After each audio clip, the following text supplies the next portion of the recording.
I want to show our viewers precisely, and this is something that NDTV has been putting out for the last 48 hours, and we've been proven right as to just how this bombing was actually carried out. Remember, the United States has attacked Iranian entities in the past, but this is historic because what has happened today is the first ever American airstrike on Iran, ever. There has never been an airstrike of this kind, and they were conducted by B-2 Spirit stealth bombers. These are the Rolls-Royce of stealth aircraft as far as the United States strategic forces are concerned, and these aircraft are virtually invisible to radar. Now, there were two fleets of B-2s, one that came westward across the Pacific, the other that apparently came secretly from the east, and it is understood that it was the latter that conducted these strikes. The B-2 stealth bombers, they cost nearly $2 billion a piece. There are only 19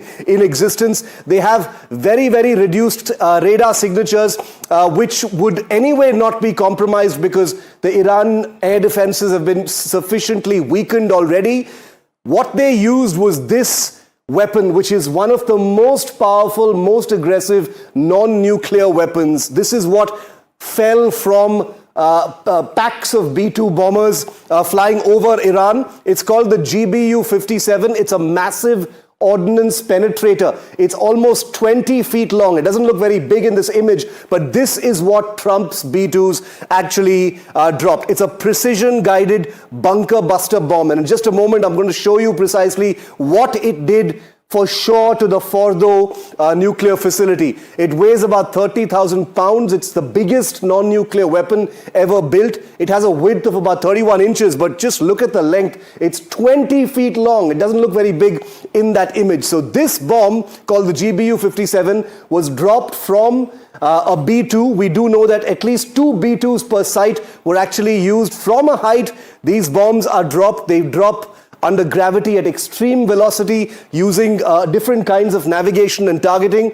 They are made from performance steel alloys, which are extremely strong, and you'll know why in a moment that they need to be constructed with such strength, because they have to penetrate up to 60 to 70 meters into the earth, and this is what happened very likely at the Fordo facility. 200 feet, that's 61 meters, the Fordo nuclear site, which contains not just a crust of earth, but huge number, like a large width of reinforced concrete. And it is under all that, about 200 feet of concrete, that you have the Fordo nuclear facility, where you've got the site entities, the computers, nuclear enrichment site, etc. What this basically does, this bomb basically does, is penetrate all the way down to 200 feet, and only then does it detonate. 30,000 pounds worth of warhead on it. It is very, very accurate because it is GPS and inertial navigation system guided, and therefore, as Trump just announced, these bombs dropped from B-2s, even though he didn't take the names of the specific weaponry used, carrying 2,267 kilograms. Just picture that for a moment. 2.2 tons of explosive material. Cost of the bomb about 29 crore each, which is a mere nothing when it comes to strategic forces, has been used. We don't know for sure exactly how many have been used, but at least a handful of these have been used to attack 3 different nuclear sites in Iran. I want to go back to Ankit now for just a moment. Ankit, the B-2 bombers, as you were entering Israel last night, these B-2 bombers were making their way across the Pacific from the United States to Diego Garcia in the Indian Ocean. We understand that a few of them were also possibly secretly stationed, not very far from where you are right now. They may have been there for months or even years possibly in the planning. These are extremely difficult operations, even though these are stealth bombers. So I'm actually picturing the possibility that you were getting into Israel just at the time that these B-2s were hovering over Iran. Absolutely, no doubt about that, Shiv. That it must have taken a long time to in fact put this entire operation in motion. And what we are also, in fact, picking up the local chatter in the media is that while the President of the United States was talking about 2 weeks, so and so forth, there were already preparations going on for this operation. Israel was quite convinced that United States is going to, in fact, step up, their operation as far as the Iranian nuclear facilities are concerned. And like you mentioned, initially all those, air raids which were carried out, the missiles which were launched or the attacks which were carried out by Israel were also to test, in fact, the air defense systems of Iran. And the United States jumped in at a very important, crucial time while attacking, in fact, these sites. Remember, Israel had also yesterday said that Isfahan nuclear site was attacked by the Israeli Defense Forces, but the question that people were asking at that point of time was because Israel does not have this kind of bunker busters, Shiv, as you described them just a short while back. The impact of this has only been on the surface because all these nuclear sites are hundreds of feet underground, and hence the United States jumping in and with these 3 strikes at 3 critical nuclear bases as far as Iran is concerned, sites that Iran calls are being used for civilian and energy purposes, only escalates matters from here. Yesterday as well, we had seen Israel announcing that the commander of the Quds forces in Iran has been in fact killed, and now with all these strikes as well, there is anticipation that Iran is going to retaliate, but a heightened sense of preparedness as we speak in Israel. Okay, Ankit, I'm going to come back to you in just a moment. I want to play out for our viewers in just a second what Benjamin Netanyahu, the Prime Minister of Israel, where Ankit is reporting from, has just said. Listen to his words very carefully, and I want to quickly draw our attention also to these pictures from the Situation Room. Well, pretty much the war room in the United States, where Trump and his senior military brass and advisors were basically watching the execution of what is a historic and unprecedented airstrike by the United States on Iran.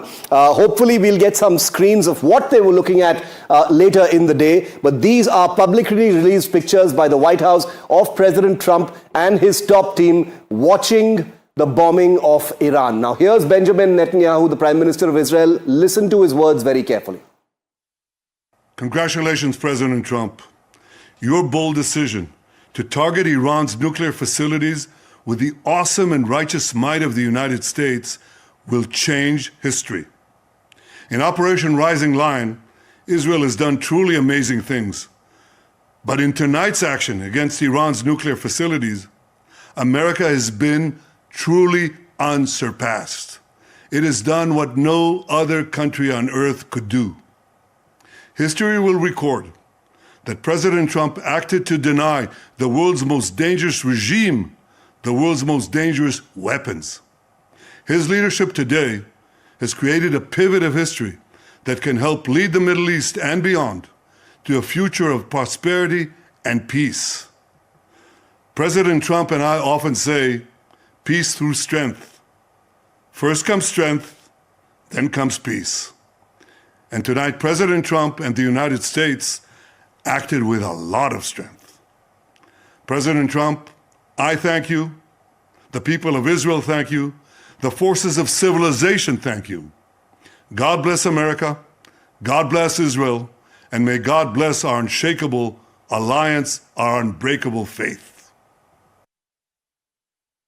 Quick word with our man on the ground, Ankit Thiagi, who's in Tel Aviv, Israel, where the Prime Minister of that country has just spoken. Ankit, what did you make from the words of Benjamin Netanyahu in Israel?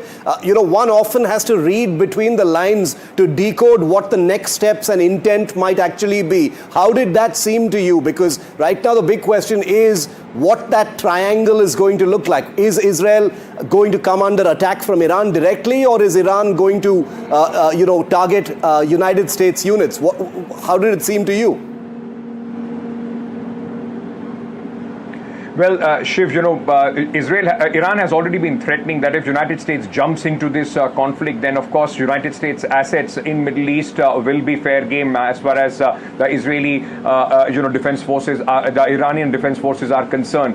Whether they would risk at this moment or not is something that we will have to wait and see. Shiv, very quickly, like you played out what Benjamin Netanyahu said, his statement, he's also put out a detailed statement in Hebrew for the people of Israel. And if you allow me, very quickly, I will read that out for our viewers. He has said, "Dear citizens of Israel, my brothers and sisters, in Operation Am Kalvi, we achieved unprecedented achievement together in Israeli history. You remember from the beginning of the operation, I promised you Iran's nuclear facilities will be destroyed one way or the other.